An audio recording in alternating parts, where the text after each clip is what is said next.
Hi, and welcome to another episode of the Leadership Enigma. Now, you know, with over 220 episodes, there has always been one element of DNA, and that is human-centered leadership. And that's what this episode is all about. But do check out the YouTube channel. There are now over 300 videos, and the community is growing. So welcome back, if you're watching or you're listening to us, to the Leadership Enigma.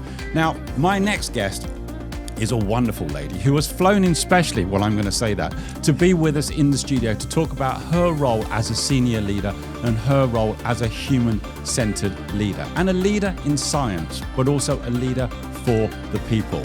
So we are going to explore that together. Don't miss this wonderful episode. Come back to me just after the break, where I'm going to be talking to the wonderful Iris Loew-Friedrich, who's the former Chief Medical Officer of UCB. I'll see you in a moment.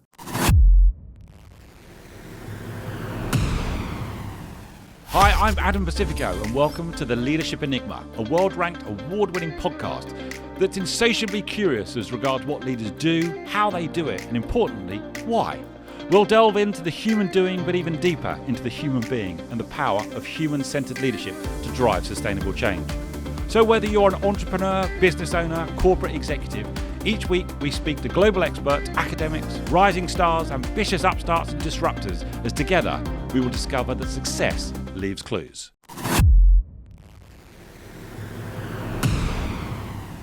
Iris, it's a huge warm welcome to the Leadership Enigma. How are you? Thanks very much for having me, Adam. I'm very well. I got up at 4:30 this morning to come to London and see you here, so I'm super excited, full awake, and very much looking forward to our conversation. I'm always so humbled by that. And I said to you just earlier on, you're not the first person now who has flown in, especially to be in the studio. So I think that's a credit to James and all the studio. What do you think of the studio, Iris? Let me ask that I first. love it. It's super professional. It's very cozy, and I like it. I like the colors. I like the atmosphere. Super relaxed, so very enjoyable. And I said to you, what we're going to do as well, Iris, is we're definitely going to have some fun during this conversation. And you said to me, you know what? I need to have more fun. In this new phase of my life, it's all about having fun, giving back, and learning some new things, being very curious. Yeah? I have so many questions to you, but let me just frame this as to how we met. You were until very recently the Chief Medical Officer of UCB, the pharmaceutical company.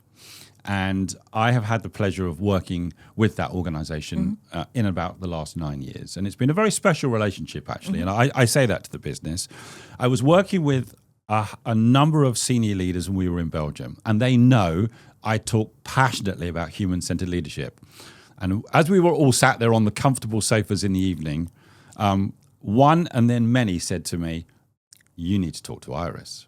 And I said, tell me more. And they said, well, if you want to talk to someone who is the embodiment of human-centered leadership, you need to talk to Iris.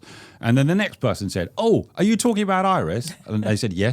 Oh, you need to talk to Iris. And then the next person. So I was told probably by about 6 or 7 people that we had to chat, and I reached out straight away. And you very kindly jumped on a call, and we got on straight away. And I just thought, okay, now I understand why everyone's telling me to talk to Iris.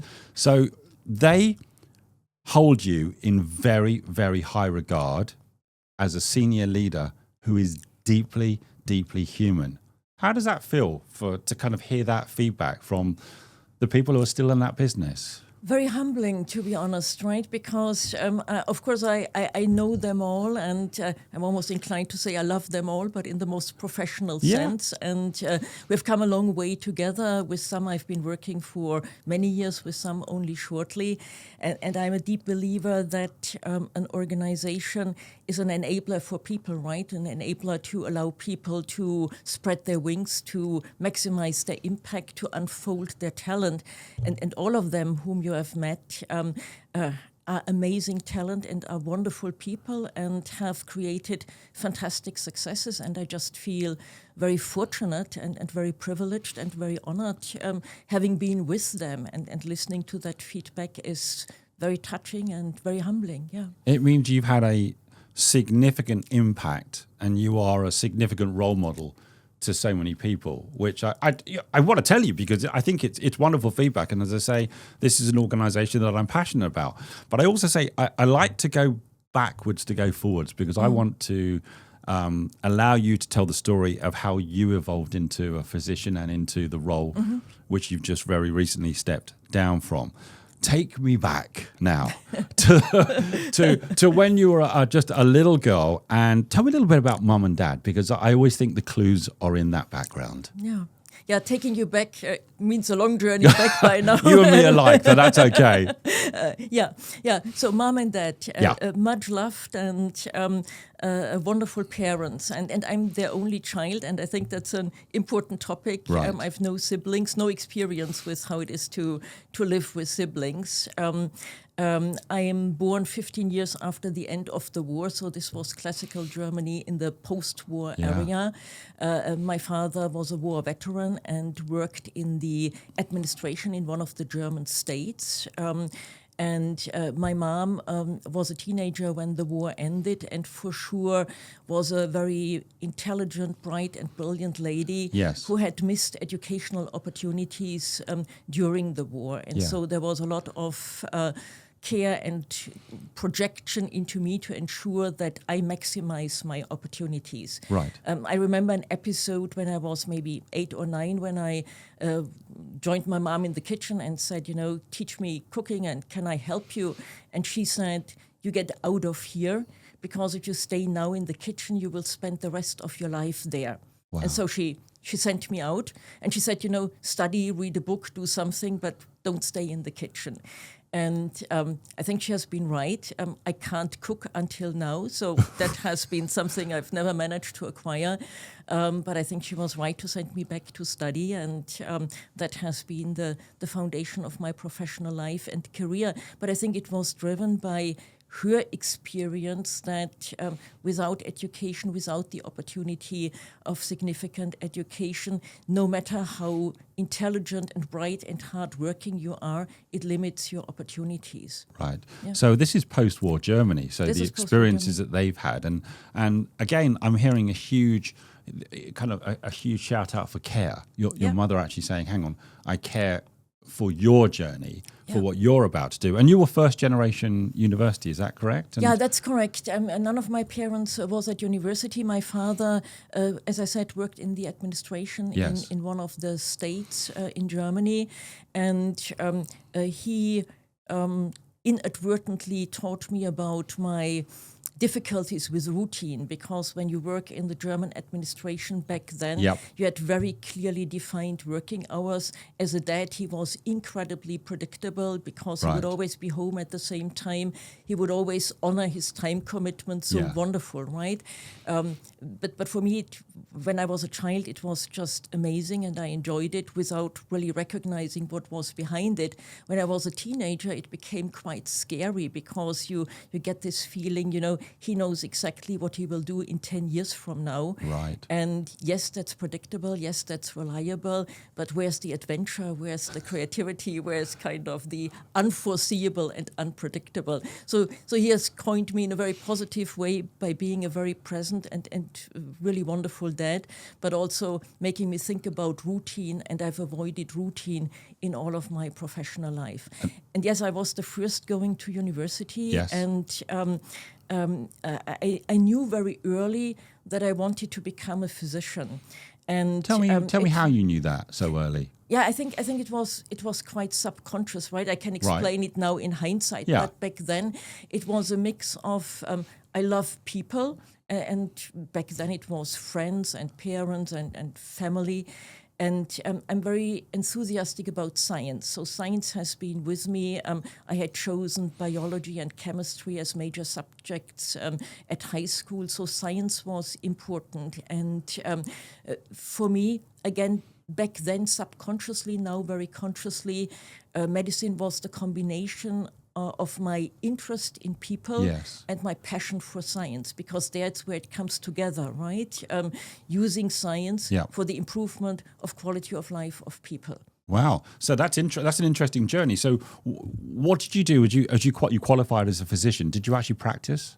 So I practiced for 7 years. Right. I studied at medical school in Frankfurt.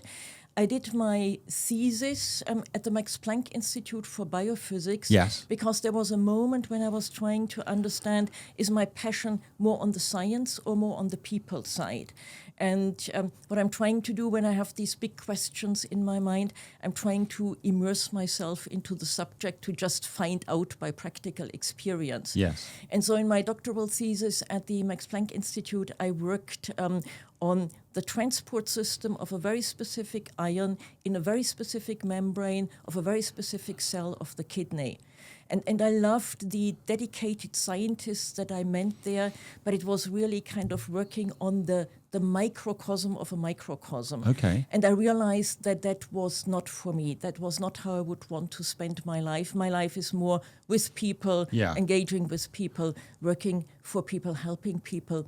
And so what has remained from that is really my passion for science, my admiration for great science. Yes. But that was then the clear decision that I would go into clinical practice. And so after medical school, I spent 7 years, my specialization in internal medicine and board certification time at a university hospital, at the University Hospital in Frankfurt. Right. Am I drawing comparisons here? Because I'm kind of going back to the story you just told me about your mum and dad. There's almost a combination here of how you've gone into science, but also are very, very people-focused. Yeah. Would you make that connection, or am I just maybe hearing and seeing that from the conversations we've had? I think it has been the theme of my life. Right. But if you would have asked me as a teenager, I could not have articulated Probably wouldn't it, have known right? then. Yeah, it was kind of all very subconscious and very much me. And when I shared with my parents that I wanted to go to medical school, it was not the obvious choice for them, right? I think they definitely wanted me to go to university, but there was also concern about this is a very long education, this is a very hard job, you will have to spend your time with people who are severely suffering, severe disease, end of life, loss of health, and is this really what you want to do? So we had quite deep discussions around, wouldn't there be easier subjects for a university? And it was very clear in my mind that this is what I wanted, and I defended it. And I've learned later on that this type of self-management, right, really being clear about what you want and why you want it and defending it is an initial trait of leadership, kind of. Yeah. But I always say if you go down that path, you're actually choosing a career which is going to have deep human emotion and extremes. Yeah. So what made you passionate about wanting to embrace that? Because that's not for everybody, Iris, that level of deep human emotion, as you say, it could be through loss as well. Yeah. What was pushing you to embrace that as a challenge? Wind back to my struggle with routine, which is really a very difficult concept for me. And while I'm not looking that way, I'm quite adventurous. So I like the ups and downs and the roller coasters and the challenges. For me, and when you work in drug development, and we'll come to that, every day is crisis management. It's either crisis prevention or crisis management, right? So this theme of embracing challenges, really enjoying when it's getting difficult, solving problems, that has become very important to me and probably was a topic for me all the way. And I enjoy doing this in a, how should I put this, in a deeply human setting, right? So for example, when I started with my medical training, my first ward was patients with chronic renal insufficiency who were dependent on dialysis. Right. And it was very clear these were chronically ill patients. I saw them 3 times a week. I became very close to their lives. I realized and learned what the impact of the disease was on their lives, and the hope for receiving a transplant was kind of very remote. Right. And so you have to be close, and you have to be empathetic, and you have to be honest about what you can offer in terms of solutions and what you cannot offer in terms of solutions. And it was a deep human journey. And very enjoyable with all of the ups and downs, because it has allowed me to be empathetic and authentic in the limitations of offerings that I had as a physician. So I'm hearing you use a term, and you were using this term when we chatted on the phone or on Zoom a couple of weeks ago, the human piece. Mm-hmm. So you've been a leader and a very senior leader within science all of your career. And let's just bring it forward to the last role that you've just stepped down from, which was the Chief Medical Officer of UCB. Just help people understand what was the remit of the Chief Medical Officer within a pharmaceutical company. So the remit of the Chief Medical Officer is that in the end you are the most senior advisor on all medical topics. Right. And I would claim in a pharmaceutical company, in essence, everything is becoming a medical topic. But of course, it's a lot about benefit risk of products. Right. And of course, you always need a super positive benefit risk balance. Yes. Not everything is always known and understood. So you need also to navigate in certain uncertainty. And you are the ultimate and final advisor to the CEO and decision maker when it comes to these medical topics. See, I love the way you've described that. And I have so many questions from it. One of them is, how did you deal with being the ultimate advisor to the CEO on subjects such as these, where actually, as you say, there's always a risk element to it? So how did you take on that level of accountability as a senior leader? So the first topic for me is always I'm not on my own, right?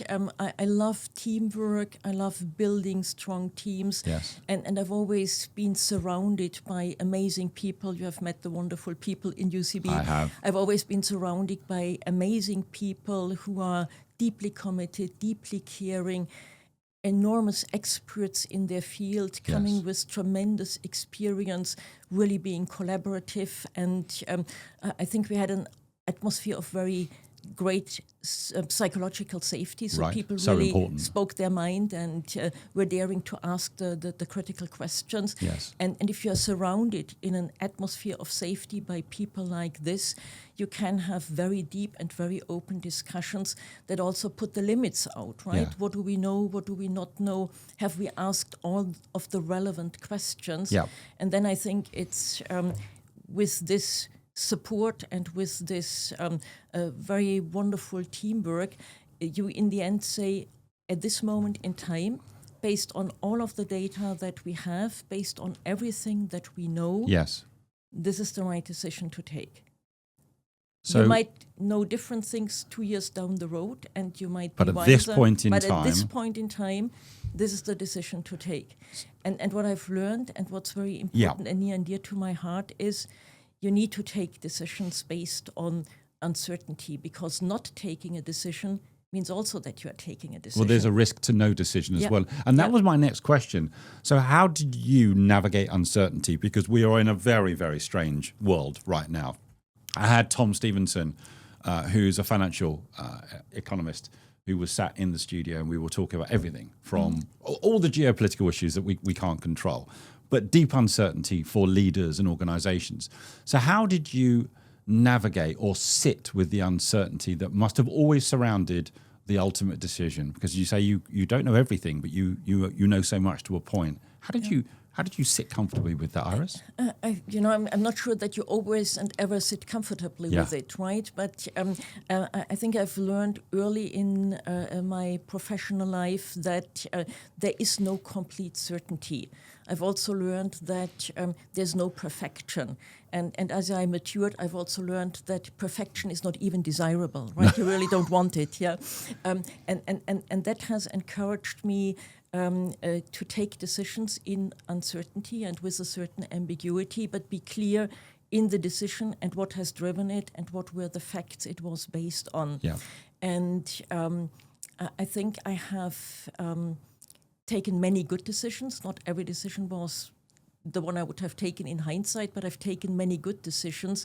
And that, of course, also gives you the comfort to say somehow the way I approach decision making is probably working. And again, I just want to re-emphasize having a team around you, having a cross-functional expertise around you makes you feel very secure with all of the unknown. Well, you're leveraging your people, aren't you? Yeah. You look them into the eyes and you see, we all feel the same, or we have heard all of the counter arguments, and now we can align on this is the decision and the path forward. Well, in many ways, you're the final accountability piece, maybe, of a decision, but you're leveraging all of the wisdom of I'm the kind team. of the funnel, right? I'm kind of the funnel. That's a better way of describing it. You have all of the input, and it's super high quality input, and then you funnel it down to a decision. Because I think in the end, that has been a lot of my responsibility, making sure that a decision is taken, and that we don't leave it open. Because again, I think that has its risks and. In the end also constitutes a decision. Well, as you say, no decision is a decision in itself. Exactly. You mentioned a term that I want to chat about, and that's psychological safety, because it is incredibly important. Many leaders, organizations, teams talk about this. What did you do in order to try and make sure that there was psychological safety with the teams that you were working with, especially as a very senior leader and role model to them? How did you try and make sure that was part of the DNA of the team? So trust is for me the key word in every human relationship, right? I think without trust, there is no human relationship. And so trust has also been the foundation of all of my working relationships. Yes. And I've tried to be a good listener. I've tried to be available, not only in moments of crisis, but also kind of being available in the good times to build trustful relationships. I think people know that I'm very interested in how they are doing personally. I've always known a lot about the lives of my colleagues, because it's not only about what they contribute during their working time, it's about the human being that's devoted, committed to the mission that we have, right? And all of that, I believe, has created trust and has created an understanding that I will always be supportive, and I want to hear the challenge. Nobody is helping me if they tell me all the nice things. What's really needed is the tough questions and the challenge.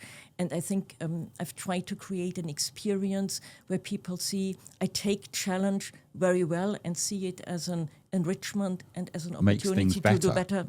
Yeah.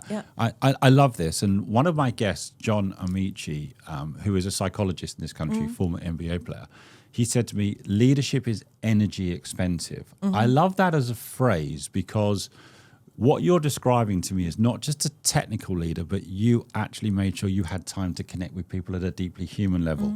Was that very deliberate on your part? I think I've learned that. I remember in my early days, I have German DNA, right? It was very clear to me, people need to deliver what they are supposed to deliver. Yes. And in my early days in UCB, there was a climate of everything being excellent, marvelous, and wonderful. And I didn't join that climate because I thought it's just not justifiable. And then I had a discussion with our CEO back then, and he said, but you should be more open and recognize the contribution that people make. It's at no expense for you, and it will mean a lot for the people. So that was advice you got? That was advice that I got. And that has helped me to manage my way of how I deal with performance, because I'm absolutely convinced that honoring contributions and recognizing contributions is important. You have said it once, right? The children of your people will know your name, and you decide how they will know your name, right? Yeah. And so it's personal. I've learned, it's very personal, and I've learned that positive support and positive enhancement are critically important for me, but also for everybody around me. Yeah. And kind of knowing what's going on with your children's education, knowing when you have a birthday, knowing when you are in bereavement, and paying appropriate attention to that gives a deeper connection at a very human level. Yeah. And it needs to be very honest and very authentic. And for me, people are the key to everything in my life, and so I've really tried to live this deeper connection in a very truthful, long-term and committed way. I'm going to come on to the issue of patience in a minute, Iris, but let me think back on your career, incredibly successful. Now, thinking back, do you think a lot of people came to you more than other people, just on a personal level, just to talk, just to share, to connect? So they weren't coming to you for your technical knowledge, they were coming to you for your human connection ability. Do you now think back and think, a lot of people did just come and talk to me? Yeah, and I think it has built over time, right? Yeah. I think it started with the technical questions, and then there was the experience, and I hope that was the experience of open-mindedness, listening, genuine interest in people's lives, because they were important, right? It was always important to me that people felt that they were very much needed, that we could not do what we are doing without them, that they were not a small wheel in a big engine, but it was their individual impact, their individual knowledge, expertise, and experience that was needed. And I think this has built the trust and the openness to then also come and talk about all kinds of topics. We have had many conversations around personal development, career development. People have talked to me about personal problems, have talked to me about moments when they were thinking about leaving the company. And it's very humbling if those conversations are happening, isn't it? Yes. Because there's a huge trust element of people knowing they're safe to have that conversation with you. Yeah. It's very humbling, and it's very rewarding. It's kind of, the relationships that I always wanted to have. So let me ask you some questions in relation to some of the components of human-centered leadership, because it's something that I'm passionate about, and you and I connected on this. And there's a couple that I want to ask you about. One of them is about personal purpose. Tell me a little bit about your personal purpose and how that allowed you to drive through chaos and change and uncertainty. Yeah, I think you have heard it all along, right? Getting it right for the people. And in our industry and in our company, the mission was really providing patients with an improved quality of life through the medicines that we deliver, right? So it's all about people and the impact on people's lives, whether people are patients suffering from a disease and we serve them, or whether these are colleagues in the company or colleagues in our partner companies. So I'm deeply driven by the desire to have a positive impact on people's lives. And I think that requires, and that's coming from my medical side, a deep ethical and value-driven approach to everything that we are doing. And for me, that's my personal purpose. And that's what I'm also trying to live now in my next phase of my life. Being as impactful in a positive way on the lives of people that I touch. I speak to many organizations, large, global, iconic organizations, and we talk about the obvious need to drive revenue, the obvious need to be financially sustainable, of course. But another phrase has come up, and that's doing well by doing good. Yeah. How does an organization be a force for good in the community? Is that easier for a pharmaceutical company or more difficult for a pharmaceutical company, do you think, in relation to that force for good piece? I think it's maybe even more difficult because I think you're always on the verge of being perceived as hypocritic, right? Because when a pharma company says we want to do good for patients, and when pharma appears in the news typically because it's about profits and prices and then you're always on the verge of not being credible, right? So how do you manage that as a senior leader? Such a fine balance. I think we have always tried to live by the fact that if we get it right for patients, then it will also be right for the company. Right. And so I can say with confidence that putting patients and their needs first was always the driving force. That was the North Star. Absolutely. Right. Absolutely. That's what we wanted to achieve. And there are examples of decisions where we have put patient well-being before business interests of the company, because we definitely felt in the long term serving patients and doing what's right for patients will benefit also the company in the right way. It's daily decision making. Yes. And of course you cannot do everything that you would want to do, but what we have done, we've always done with an ethical North Star, I like that term, of doing it right for patients. And I say to people that your personal purpose can be different to the organizational purpose, but there's almost certainly an alignment. Yeah. How did you see your personal purpose and the business's value proposition purpose riding side by side? You know, I came to UCB through the acquisition of a company, Right. right? And in the early days, I thought, okay, you know, I will probably stay for 2 or 3 years. I will take Right. good care of my people. I will take good care of my molecules. And when all of this is settled, then we'll probably do something else, right? And here I am more than 20 years later, and it has been kind of the professional love affair of my life, right? and the beautiful thing about UCB is that the company is constantly on its toes to reinvent itself. Okay. And that's a very genuine trait. And sometimes, you know, we just discover that what is already mainstream elsewhere is new to us. And Right. sometimes we are really at the cutting edge of doing the right things, whether it's in science or in our patient focus.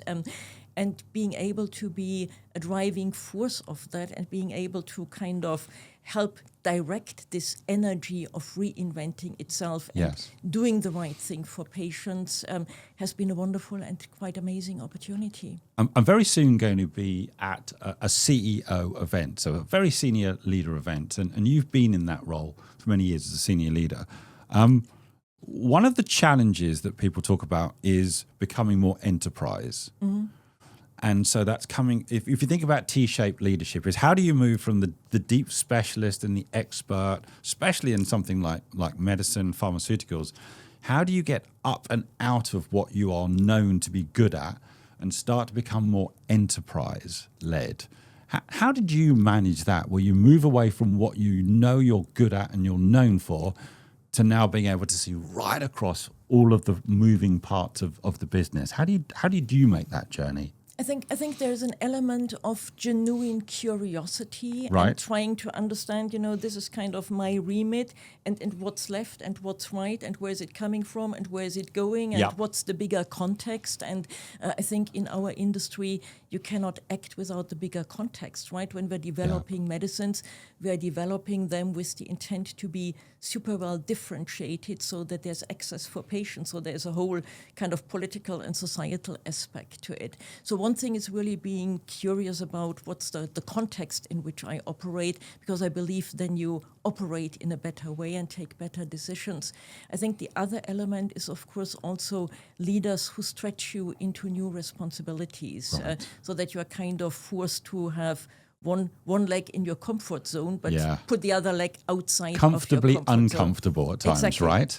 Beautifully said. Beautifully said. I think that's an important element, right? There's the own growth element and wishing to grow out of the immediate technical remit, and then there is this being pulled along. Yeah.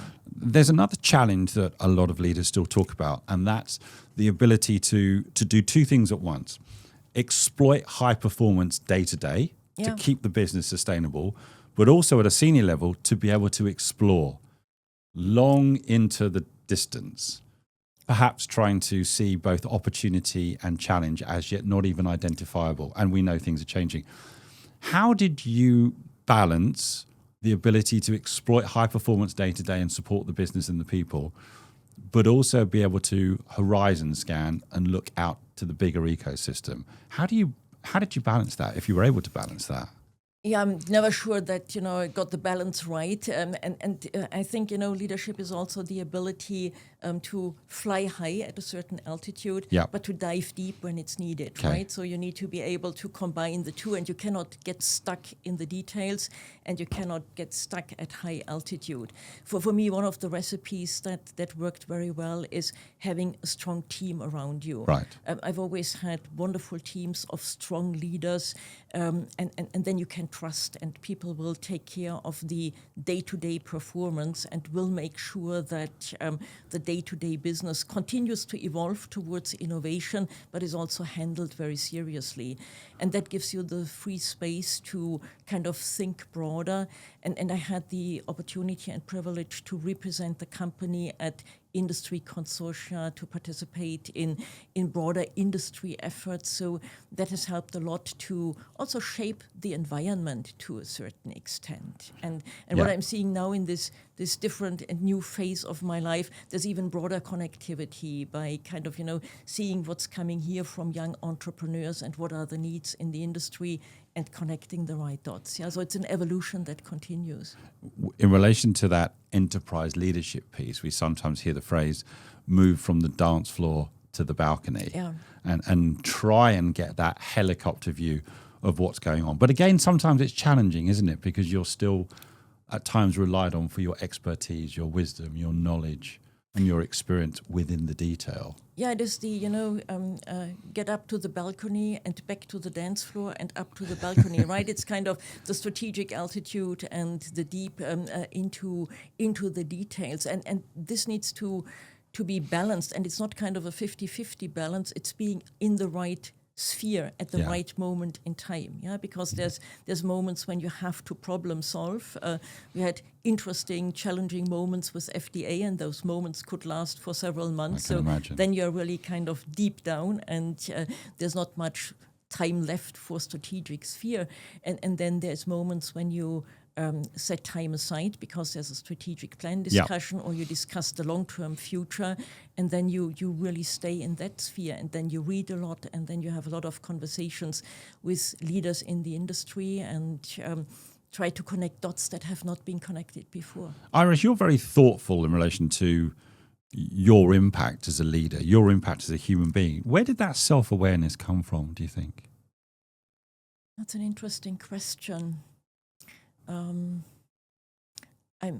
self-confident, but I'm very mindful of my weaknesses and areas to develop. And that may be a very female thing, right? Because I've experienced more female leaders being mindful of their weaknesses, to the extent that in all of my mentoring exercises, I always say, you stop talking about your weaknesses, tell me about your strengths, right? So I think female leaders are more self-aware and need a little bit of push towards be confident about what you bring. I don't know how it evolved. I had a very dramatic experience in my early life in hospital. Right. I was working still patient care and research, and I shared the laboratory with a lab technician. And I had worked all weekend on an experiment and wanted to finish it up in my lunch break on a Monday noon. And the lab technician said, "You can't do this now. I need the space. It's impossible that you do it." And I was under pressure, and I was tired, and I was concerned that my experiment would fail if I'm not stopping it at the right moment in time. And I exploded. It was a strong emotional reaction to the situation. And I felt good for 1 or 2 minutes. And I suffered for probably 3 months because, the lab technician filed a complaint, and there was a lot of inquiries, and I was afraid whether I could keep my job and continue with my science. And this happened, fortunately, and I'm very thankful to the lab technician when I was 25 or 26 years old, because it has taught me that you need to be very mindful of your actions and reactions. Yes. It has led me to leave emotions out of my professional life. Empathy is important to me. Passion is important to me. Emotions I find difficult in professional life. But it was a very deep experience for me that touched my personal life very deeply, and that has taught me to be very, very self-aware in terms of how do I react and what will be the experience for the person that I interact with, or for the larger groups that I interact with. That's really interesting you talk about emotions in professional life, because I'm going to come back to the feedback I got from those leaders within the business, because I can tell you that when they spoke about you, it wasn't about what you did, it wasn't about what you said, it was about how you made them feel, Iris. Yeah. So actually this is all about emotion. Yeah. So how do we reconcile that? Because actually I think that's probably why so many people have said, you've got to talk to Iris, because it's because how you make them feel. It's hard to analyze myself, right? I know, right? I've turned this into a therapy session, so you'll have to... Yeah. I have a daughter who's becoming a psychotherapist, so I'm used to being She'll analyzed. love this episode. She'll love that, yeah. I think I'm very passionate about what I'm doing. And I think people know that I'm very much willing to go the extra mile if it's necessary, not only for the business, also for them. Yeah, it goes in both directions. My firm belief that you cannot be successful without surrounding yourself with the amazing people that we have includes going the extra mile for people. Right. And so the passion and the empathy for people, I think, is what drives the feelings that you characterize. Yeah. I think it's not my emotional relationship with them. I think it's my empathy and the passion for what we are doing together and the willingness to listen and make them successful. I think that's another important point. I've said very often when we brought new people on board, your success will be my priority. Just that we are clear about priorities. See, I love that. I had another leader who said, who always says to his team, how do I help you get an A? Mm-hmm. And another leader who said, everyone here starts with an A+. Yeah. We're not working towards it. Everyone starts here with an A+. So I'm hearing, again, evidence of that. Another of the components of human-centered leadership, the empathy piece, which you've picked up on. Now, you've obviously stepped down from this particular role after this incredible career. I know you're doing a number of board positions as well. So, but you just said to me before we went live as such that you're now doing a diary. Yeah. Tell me about that. Yeah. So, for me, stepping down from my responsibilities was a big step, right? It was planned ahead. We had done succession planning. I'm a firm believer that you leave the party when it's at its best. And we had just gotten 3 approvals for 3 new products in the United States and around the world. Right. So growth was inevitable, right? There's a big growth phase coming up, correct? Fantastic. And so that's the moment when you really want to step down. It's easier said than done. Yes. And I think my biggest challenge was beyond the letting go and missing the people I've been working with, how to stay relevant, right? And I'm more conscious of time now than I've been in my many years with UCB, because now there is a moment when I say, okay, it's probably another 5 to 10 years, and how do I spend this limited time? The next chapter. The next chapter. When I was in UCB, it was kind of endless, right? Because it was, and now it's a little bit more defined. Yeah. And so I've promised to myself that I will spend my time in the best and most meaningful and most relevant way. And so I'm writing a diary now, and it's not about, what I learned and what I experienced and how I felt. It's about what I have done and how did I spend my time. Yes. And I believe that I'm spending my time more mindful, because I know every evening I will write it down. And it has helped me really to take on new endeavors, new adventures, explore new things. I have this feeling I'm in a transition with an unknown destination. And this transition allows me to kind of really experiment and reinvent myself to a certain extent. What do you hope is next? Or are you happy, as you say, with the destination unknown, but you're going to enjoy the journey? I have seen more interim situations becoming permanent than permanent situations staying around. So I think I would be quite comfortable if my current interim state would become the permanent one. But I think I'm still in this learning and exploration phase, and at some point in time it will firm up a little bit more than it's currently. Right? I'm doing a lot of things, and I think it will come back to a new core. As you look back on that chapter, and you look forward to the next chapter, how would you describe your legacy as a leader? I hope that I have made people feel their impact.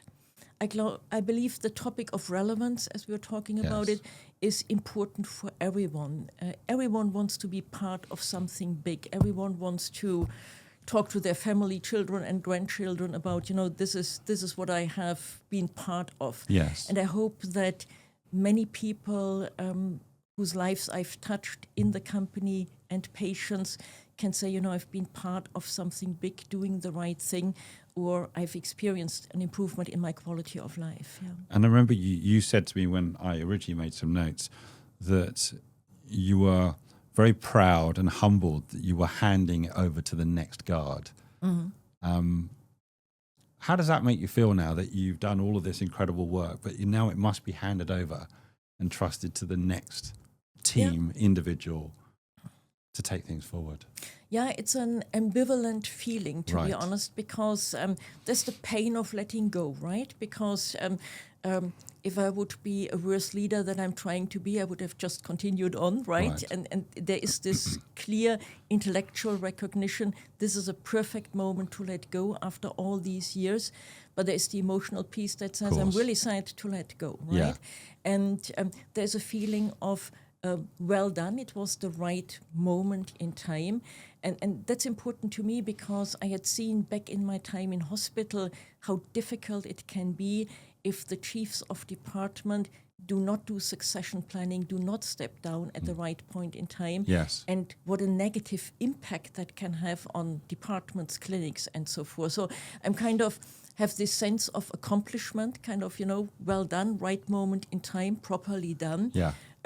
But I would not be honest if I would not say there's also this element of I still feel the loss and I'm still Personal missing loss. it. Yeah, Personal there's an loss. element of that. Yeah, while I simultaneously can enjoy doing new things, meeting new people, getting to know new companies, getting to know new cultures. Yeah, so it's a very rich and diverse internal experience, if I can call it that way. Iris, you've done something that many footballers can't do, and that's go when you're at the top. Let me ask you this final question.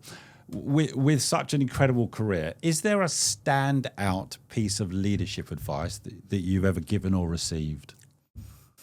I think I would always say, it's all about the people and be mindful of the people. I'm a firm believer that and I'm staying in kind of my drug development passion, right? With the right people, the right team, you can do miracles and you can turn molecules into wonderful medicines. You can have the most amazing molecule. If you don't have the right people surrounding it, it will be a failure. So for me, the leadership topic is really, it's all about the people and make sure that you put people first and that people are your priority. If you get it right for the people, you will get it right for patients, and together we'll get it right for the business. Iris, I have to ask one more question because we did chat about this briefly at the start. We talked about the mantra that I have at the moment is the future of leadership is deeply human. AI will do the rest. Yeah. And AI will give us back more time. What's your advice to leaders at the moment as they partner and embrace AI, which we all must, and it gives us back more time? What do we need to do with that time as leaders? Yeah. My first advice would be don't focus too much on AI. And for me, this means always kind of, data and technology as an enabler, right? Yes. There's a huge cultural element that is much more relevant. Yeah. And I'm watching very closely what's happening out there in the drug discovery space. And with my, for sure, limited insights, what I'm seeing is if you only rely on data and AI to get to your new targets and molecules, there's failure. There's a high proportion of failure. Right. While if you have the right mix of data and technology and human intellect to take the final decisions, you have an acceleration of success stories. Right. And for me, that's an illustration that, again, take good care of the human beings, make sure that they feel the safety to use technology, to use AI, but also be clear it's an enabler. And help people. We always tell people, we will free up your time so that you can do more valuable work. Fill that with meaning. Because just saying do more valuable work without examples, without clear guidance will not be helpful. Yeah? But it's a tremendous leadership opportunity to fill that space of more valuable work with meaning and helping people to embrace it and get there. I love that, Iris. I think that's a lovely way to finish this particular episode. And I just want to say a massive thank you for making the journey into the Leadership Enigma. I hope has this been fun? You said you wanted to have some fun, Iris. This has been great have fun. We managed that? Adam, this has been great fun. Thanks very much. Thank you so much. Enjoyed it. Thank you. It's Thanks absolute for the honour invitation. to have you in the studio. So thank you very much. All right. Thank you. Thank Thanks you. very much.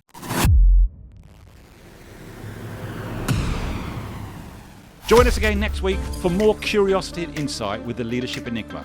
We'd love to hear your comments on today's show as well as suggestions for future topics and guests. Get in touch with me on LinkedIn or visit us at www.leadersenigma.com. Don't forget to rate, review and subscribe on all your major podcast platforms and on our dedicated YouTube channel. Thanks again for joining the community.